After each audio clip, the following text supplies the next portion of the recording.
This is BURDENUPON Jesus Prayer Ministry. Cast your burden. How did you come to be cast your burden? And how did it start? Cast your burden came to be cast your burden upon Jesus after I spent part of 2010 and 2011 in the hospital. Something happened that time that I nearly died. And just before then, God manifested himself to me. It's going to be a great time, and this is that. And God told me, give me a second, and coming back. And I said, okay. And I was waiting for God in my dream. I kind of like opened my eyes and said, what's this black stuff here? Some black spread was upon what the white garment or the white thing laid down. And I was like, why is this black thing on this laid down thing? And I said, well, I don't know. I didn't want to touch it, but I don't know. When God comes, he will know. So God came in after that and said, what's this? Why is this here? I said, I don't know. I just saw it. He said, what do you want us to do? I said, well, I think I remember some kind of thought from word gone. And I said, oh, let it finish. And let's see how fast the time can go. So God said, okay. I said, as soon as we finish, we can carry on. God said, okay. And what happened was, I went to the church I was worshiping that time. And when I went to that church, and I even took some family into the car with me. Not my family, some family, other families. So, because I was still by myself. And at the end of the day, as we got to the church, I dropped them. Then I was in the church. I was doing the work of God. I beat drums. I tried to join the choir, doing certain things. So, and I saw myself like I was told I was going to preach for boys union or whatever. And I don't really like having any union in the church or anything. And I said, okay. So on that day they called me out that it's your time to preach. I said, no, because I was following the programs. There was still about 3 or 4. I said, no, it's not me to preach. He said, no, this is you.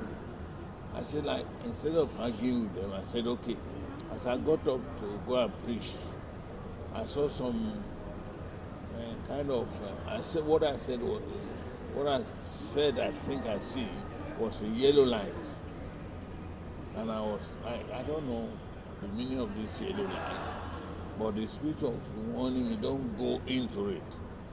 And it was like a torchlight was shown from the entrance of the church. And I was like, there's no way I can escape that. And already everybody, I was by the choir stand was by the altar. So, and I was supposed to stand by the altar and preach. It was like when the light directed to the altar. And I was saying, like, how am I going to escape this? How am I going to do it? And I was expecting someone in the spirit to talk and say and pray and, let the whole congregation pray to rebuke that evil. And everybody was looking at me like they didn't know what to do. And I was like, oh my God, I wish you can see a spiritual person, that is someone who goes in the spirit and see what was happening. No one saw nothing. I was like, everybody, come on, you're wasting time. Going to, I still wish, people can see or know what is happening. So nobody sees it, no one knows it. And I was like, no, this is no good. Any church or Christian without a light is in darkness. And I was wishing, I wish someone can see I know what is going on. And everybody was just, they go on and go on. I was like, oh my God, I didn't know what to do. And if I have to preach to escape that light, I have to go around the wall to the entrance of the thing. But I said, these people think you are mad. What's going on? But I know what I saw or what I was saying. So at the end of the day, I said, no. This is definitely out of order. So I went in there. As soon as I went in there, I, like in my brains, I had like it was finished. It is finished. And I didn't know how to escape it. I didn't know, and I was just in the light, in that yellow light there. And I got to the center, now in the front of the center of the altar. And an angel said to me, you got only 10 minutes. I was like, is it 10 minutes of this world or in the spirit? I didn't know. And I was like, the time was running out. And I said, okay, you know what, let me go and kneel down and bow to God. Thank Him for everything. As I was doing that, I got up to go ahead and preach. But the angel of God was telling me, he was already around me. He was telling me, when I told them to read Psalm 118. And the angel of God said to me, you don't have enough time. Oh my God, I don't have enough time.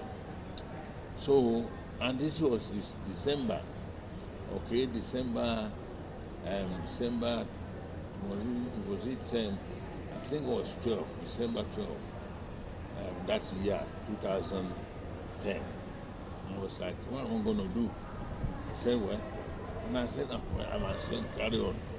I'm doing whatever I have to do or I can do before the end of the time. So it came now that I saw the clock ticking. And as it was going to 0 seconds, and I saw that thing turn upside down. And what was this? It's called a time sound. The time sound, the only way I see it is only James Bond film. You know, where you turn it upside down and they use a sword, put it in the middle. And I saw the sound running out. And the angel was saying, we are now using borrowed time. Wow! Borrowed time. Wow! I didn't know what to do. And I saw the clock like ticking until that sound ran out. I remember it ran out to 0. And that was how I knew it. So to cut the long story short, and I went from there. I didn't remember, I didn't know anything. The only thing next I saw was myself floating in the sky. I can't see no light of the world, but I can see the whole place was bright and clear. I said, God, what am I going to do? The mouth was useless. You can't use it to talk. The leg was useless. You can't use it to walk. I just saw myself floating. And I was like, what's this? Where is this? And the Spirit was telling me, look on your left there. That's where Jesus lives. And I said, oh my God. And then I said, I looked at my right. And as I looked at towards the right, I saw, because now it's been like maybe a few minutes that I've been there, I saw a mighty man coming. Oh, I said, that's God. I'm going to, what happened there is, if you wish to go there, to say what's there, you don't walk, you just see yourself there. If you want to come like this side, anywhere you want to, you wish it in your mind, and you are there already. So there's no leg is useless. Voice is useless. You cannot wish in your mind. And I said, oh my God. And I saw God coming. I said, oh, that's God.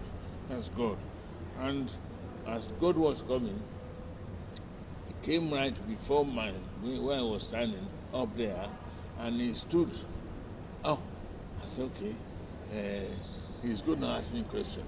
Then I can voice out, God stood there. I wasn't asking. He wasn't saying anything. And I became scared and afraid.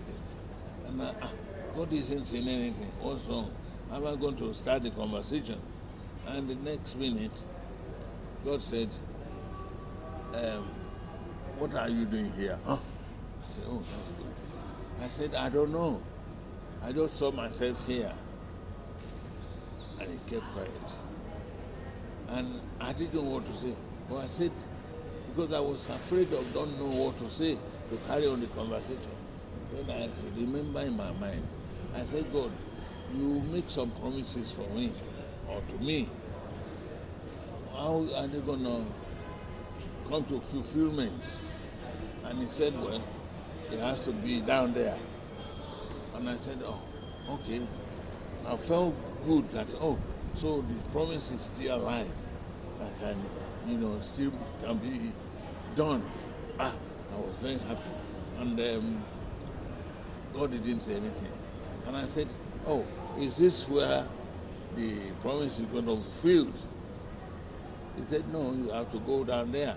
Oh, I thought to myself, oh, so I still have a chance. So as he said that to me, I was like, but I'm waiting here, and you asked me to go down there. He said, God said, this is how God is very, very unsearchable. He says, ask, it shall be given. Whatever you say, anything you want, say it, and I give it to you.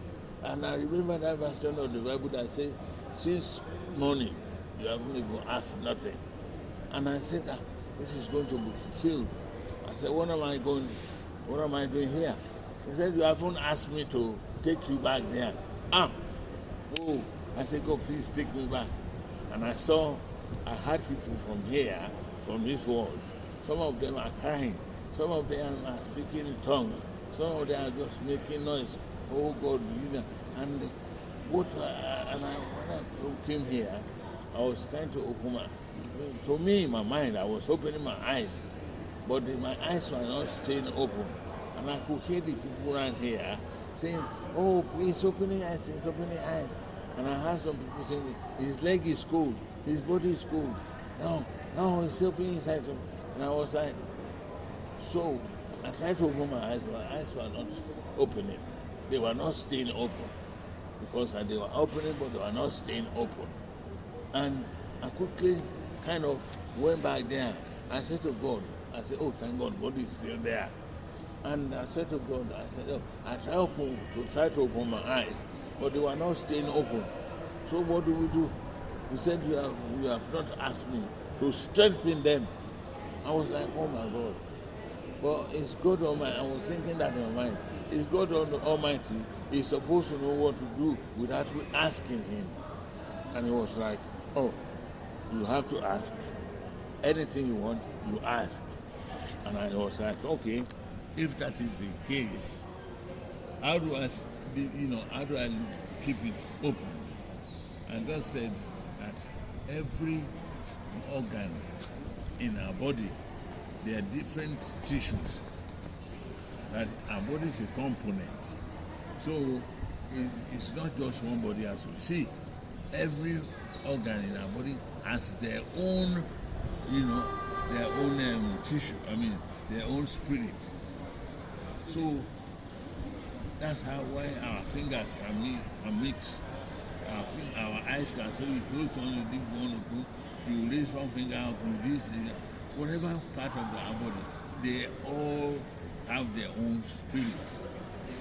They have their own spirit, they can walk alone, but they have agreed to work together. As Jesus Christ said that no two can work together unless they agree. And I was like, oh my God. I said, okay, please, strengthen my eyes to be able to open. So, and he said, okay. The next minute, the next second, I saw myself down here. And he said, oh, I had to say, oh, don't do that. Oh, he's got his eyes open. And I was like, what's going on here? And I thought I didn't know what's going on. But I just saw myself lie down and I tried to stand up. Stand up and go like a big man. And next minute, I couldn't, the strength wasn't enough there. I was like, in my mind, what am I going to do? What am I going to do? And the Spirit of God in me was saying, ask God to strengthen your whole body. Like, please, strengthen your body. And what I learned from there is the fact that if you don't open your mouth, nobody hear nothing from you. You don't open your mouth, nothing is said. And God said, continue to ask until you are given. And again, I learned that our body is not the same component. They're different components. Even the eyes, you open one, you close the other. You raise something out, and I started to, he said, you have to ask it. You don't just keep quiet, God knows. Because I thought he knows all my mind. But I said, okay, don't leave it to God. Ask anything you want, he will do it. And so on and so forth. So at the end of the day, I said, okay, that's fine. Already, the people down here have been, kind of trying to say, okay, he's dead. Let's take him. And I just saw myself lifting up. And I said, oh my God, I thank you. I was trying to do up my trousers, and my suit has been taken off me, and everything. I was like, these people want to strip me naked. Oh my God. So, and I was trying to get up. To me, I'm strong enough. I'm a man. And then I realized that there was no strength in me. Oh God. And as they were trying to hold me up, I saw and the ambulance was asking, who is he? Where is he? And they said, this. And they put the machine on me. And they said, oh, did he fall down? Did he hit his head? Did he this, he did that? And no, he didn't fall, he didn't hit his head. As he was falling, we saw him, we quickly grabbed him. I said, oh my God. And the next minute, they said that, look, we have to take him to the hospital as a matter of emergency so that we can operate on him. And it's going to be 50-50. Either